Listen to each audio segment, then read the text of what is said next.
Hello दोस्तों, good morning. कैसे हो आप सभी?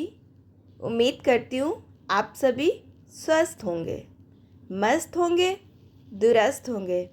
आज का मौसम तो बहुत अच्छा है। बहुत ज़्यादा हवा चल रही है, बहुत तेज़। आप जैसे कि देख पा रहे हो कितनी ज़्यादा हवा चल रही है।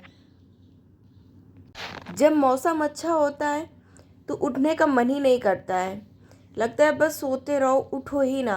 बट जब उठ जाओ और उठ के वॉक के लिए निकल जाओ तो वॉक करने में भी बहुत मज़ा आता है मौसम अच्छा होने पे।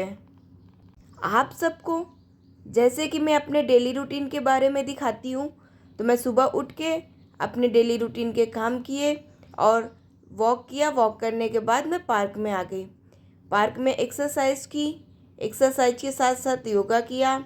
मैंने अपना डेली रूटीन सारा फॉलो किया।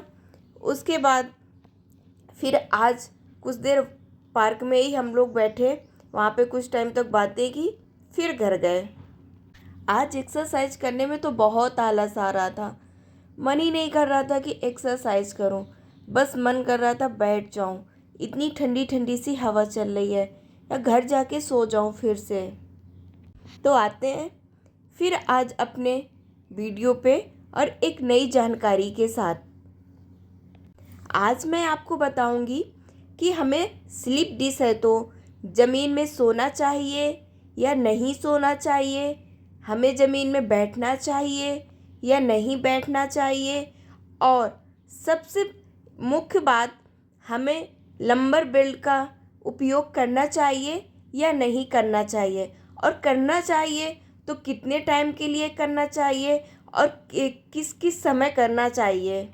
हमें बाइक में बैठना चाहिए या बाइक को नहीं चलाना चाहिए। आज इन छोटी छोटी बातों पे हम ध्यान देंगे, क्योंकि ये छोटी छोटी चीज़ें ही हमारी ज़िंदगी में जाके आगे बहुत बड़ी चीज़ें बनती है। इन छोटी छोटी चीज़ों से हमें बचना है, तो वीडियो को पूरा आगे तक देखिए। हमें टॉयलेट के लिए कौन सी सीट यूज करना चाहिए, इंडियन या वेस्टर्न? आज जो भी डाउट है ना, आज उन डाउट्स पे हम बात करेंगे और अपने डाउट्स को क्लियर करेंगे। तो आइए जानते हैं, हमें ज़मीन पे लेटना चाहिए या नहीं लेटना चाहिए, उसके बारे में बात करते हैं। तो मैं आपको बता दूं, अगर हमें डिस्क प्रॉब्लम है तो हमें ज़मीन पे नहीं लेटना है। हमें किसी भी हाल में ज़मीन पे लेटना ही नहीं है। और अगर हम ज़मीन पे लेटते हैं तो हमारी प्रॉब्लम बढ़ सकती है। तो इसलिए ज़मीन पे लेटना हमें छोड़ देना है। कभी कभी लोगों को एक डाउट होता है कि हमें जब, जैसे कि लोग बोलते हैं कि अगर कमर की प्रॉब्लम है तो हार्ड गद्दे पे लेटो, हार्ड जगह पे लेटो, तखत पे लेटो, जिससे कि कमर की प्रॉब्लम सही हो जाती है। आप सबने अपने गांव में सुना होगा अपने बड़े बुजुर्ग लोगों से कि अगर कमर की दिक्कत है तो हार्ड जगह पे लेटो, तकिया मत लगाओ।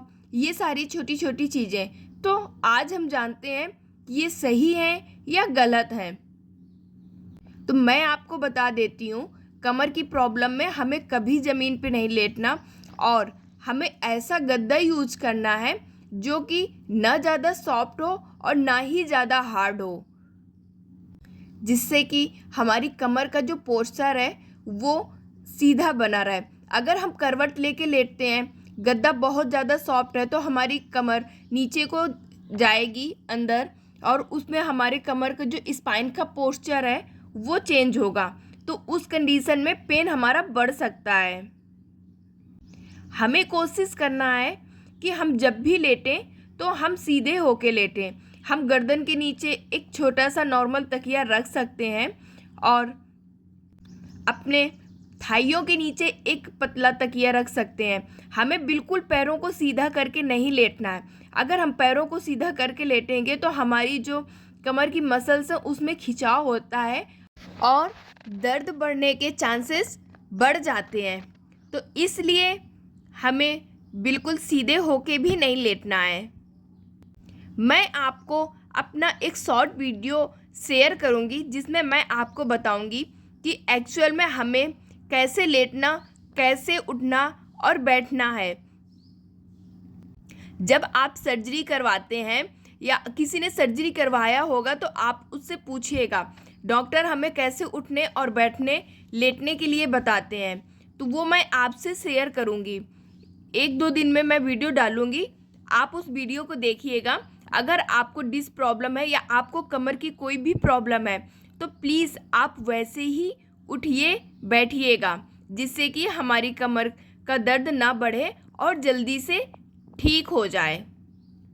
अगर हमें दर्द ज़्यादा है कमर में, हमें ज़्यादा प्रॉब्लम हो रही है, तो प्लीज़ आप अपने डॉक्टर से एडवाइस करके अपने लिए एक गद्दा ले सकते हैं जो डॉक्टर एडवाइस करे, उस टाइप का गद्दा, और उसको ही यूज किए, जिससे कि आपको कमर में जल्दी से आराम मिल जाए। तो आइए अब हम बात कर लेते हैं कि हमें कैसे बैठना है और कितने टाइम तक हम बैठ सकते हैं। तो सबसे पहले तो हमें बहुत ज़्यादा टाइम तक बैठना नहीं है अगर हम कमर के पेशेंट हैं तो। और जब भी हम बैठें तो हमें एक इस चीज़ का ध्यान रखना है कि जिस कुर्सी में हम बैठ रहे हैं तो वो कुर्सी आगे की तरफ झुकी होनी चाहिए, ना कि वो कुर्सी पीछे की तरफ उठी होनी चाहिए। अगर वो कुर्सी पीछे की तरफ उठी होगी तो हमारी जो स्पाइन है उसका स्ट्रक्चर चेंज होगा, जिससे कि पेन बढ़ने के चांसेस ज़्यादा हो सकते हैं। और जब हमारी कुर्सी सीधे आगे की तरफ झुकी होगी तो उसमें हमारी स्पाइन का पोस्चर, हमारी थाई बहुत ज़्यादा कंफर्ट रहती हैं, जिसमें कि दर्द नहीं होता है और दर्द के चांसेस भी बहुत कम हो जाते हैं। हमें कभी ज़मीन पे नहीं बैठना है। जब हम ज़मीन पे बैठते हैं तो हमारी स्पाइन में बहुत ज़्यादा प्रेशर पड़ता है, जिसके कारण दर्द बढ़ सकता है और हमें आगे दिक्कत हो सकती है। तो चलिए, आज हमने जान लिया कि हमें ज़मीन पे लेटना चाहिए या नहीं लेटना चाहिए, हमें कैसे बिस्तर में लेटना चाहिए और हमें ज़मीन पे बैठना चाहिए या नहीं बैठना चाहिए, हमें किस टाइप की चेयर का उपयोग करना चाहिए। तो अब हम आगे बढ़ते हैं। उम्मीद करती हूँ कि मैं जो भी आपको बता रही हूँ आपको समझ आ रहा होगा और आप मेरी बताई हुई चीज़ों को फॉलो कर रहे होंगे। तो चलिए, अब हम जान लेते हैं हमें लंबर बेल्ट का उपयोग करना चाहिए या नहीं करना चाहिए। बहुत सारी कंडीशन में हमारे मन में डाउट्स आते हैं कि अगर हम लंबर बेल्ट का उपयोग करेंगे तो हमारा दर्द बढ़ तो नहीं सकता है, और अगर हमने लंबर बेल्ट का उपयोग किया तो हमारी मसल्स तो वीक नहीं हो जाएंगी। हमारी मसल्स क्यों वीक होंगी उसके बारे में भी हम थोड़ी सी चर्चा कर लेते हैं। जब हम बहुत टाइम तक लंबर बेल्ट का उपयोग करते हैं तो हमारी जो मसल्स हैं उसमें खून का संचार कम होता है, ऑक्सीजन कम पहुंचता है, जिसके कारण दर्द थोड़ा सा बढ़ता है। इसलिए हमें कितने टाइम तक लंबर बेल्ट का उपयोग करना चाहिए, किन किन टाइम पे हमें लंबर बेल्ट का उपयोग करना चाहिए, वो सब हम बात करते हैं। सबसे पहले तो हमें एक साथ ज़्यादा से ज़्यादा 3 से 4 घंटे तक ही लंबर बेल्ट को बांध के रखना है। उसके बाद हमें, अगर हम कोई लॉन्ग ड्राइव पे हैं या हम कहीं लॉन्ग टाइम के लिए लंबर बेल्ट को हमने बांध के रखा है, तो हम उसको कुछ टाइम के लिए खोलें फिर वापस बांध लें। जैसे कि आप मुझे देख रहे होंगे, मैं लंबर बेल्ट का हमेशा उपयोग करती हूँ, बट आपको मेरी बेल्ट दिखती नहीं है, मैं लोअर टिसल के नीचे पहनती हूँ और मैं लंबर बेल्ट के वगैरह कभी बिस्तर से उठती भी नहीं हूँ। इवन कि मैं रात में टॉयलेट के लिए भी लंबर बेल्ट बांध के ही उठती हूँ। तो अगर आप भी कमर के पेशेंट हो तो आपके लिए लंबर बेल्ट बांधना बहुत ज़रूरी है। इससे हमारे बैक को बहुत अच्छा सपोर्ट मिलता है और हमें दर्द में राहत मिलती है। लंबर बेल्ट बांध के रखने से हम जर्क से बचते हैं, जिससे कि हमारे कमर में कोई धक्का लगे तो लंबर बेल्ट होने पे वो उसमें काफ़ी बचाव होता है।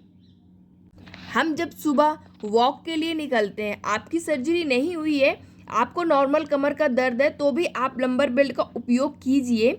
आप सुबह टहलने के टाइम लंबर बेल्ट का उपयोग कीजिए। आप अगर रनिंग करते हो तो आप उसमें लंबर बेल्ट का उपयोग करिए।